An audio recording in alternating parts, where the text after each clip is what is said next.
Hello hello hello guys, के छ? हजुरहरू सन्चै हुनुहुन्छ? म पनि एकदमै आरामै छु। आज धेरै दिनपछि केटाहरूसँग डाँडातिर घुम्न गएको अनि रुममा फर्केर आएको त कस्तो मासु पो खान मन लाग्यो। अब के गर्नु, मासु खान मन लागेपछि त मासु लिन जानु परिहाल्यो। अनि यता मासु पसल आइपुगेको, मासु पसलमा फेरि कोही पनि हुनुहुन्थेन।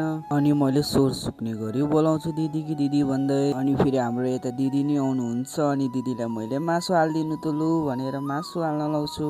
दिदीले मासु जोखेर यस्तो ग्यास सर्टेज भएको बेलामा पनि पोलेर मजासँग काटेर प्लास्टिकमा हालिदिनुहुन्छ। यसो गोलभेडा पनि सकिन लागेको थियो। अनि गोलभेडा पनि लिएर म रुममा आउँछु।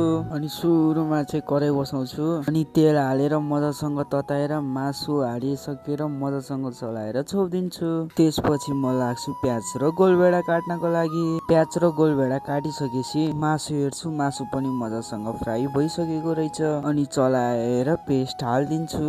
अनि त्यो पेस्टलाई राम्रोसँग मिक्स गर्नको लागि म मजासँग चलाउँछु फेरि। अनि एकैछिन म त्यतिकै खुल्ला छोडिदिन्छु। त्यसपछि गोलभेडा, प्याज, नुन, मरम मसला सबै हालेर एकैछिन चलाएर छोपिदिन्छु। अब चाहिँ गाइज मासु पनि पाकिसक्यो। अब मासुमा लास्टमा टेस्टी गर्नको लागि धनिया त हाल्नै पर्यो। अनि मलाई चाहिँ ग्रेभी भन्दा नि हल्का झोल झोल टाइपको खान मन लागेको थियो। अनि हल्का पानी हालेर मजासँग उमाल्छु। तरकारी मात्रै बनाउने सुरुमा मैले त खानै बसाउनु बिर्सेछु अघि। यो खाना पाकुन्जेल त ब्ल्याक टी खान्छु भनेर अनि ब्ल्याक टीको लागि पानी बसाउँछु। अनि ब्ल्याक टी पनि रेडी हुन्छ। तर मैले ब्ल्याक टी भनेको थिएँ, तर यो कसरी ओरेन्ज भयो भनेर सोच्नुहुन्छ होला। मैले यसमा लेमन पनि हालेको छु क्या, त्यही भएर। अनि पहिला ब्ल्याक टी रेडी गरेर पछि लेमन हालेर खाँदा त ओहो मजा आउँदो रहेछ नि गाइज। अनि हजुरहरूलाई चाहिँ यस्तो टी मनपर्छ कि मन पर्दैन कमेन्ट गर्नु होला। अनि हाम्रो चाहिँ यता भात पनि पाक्छ।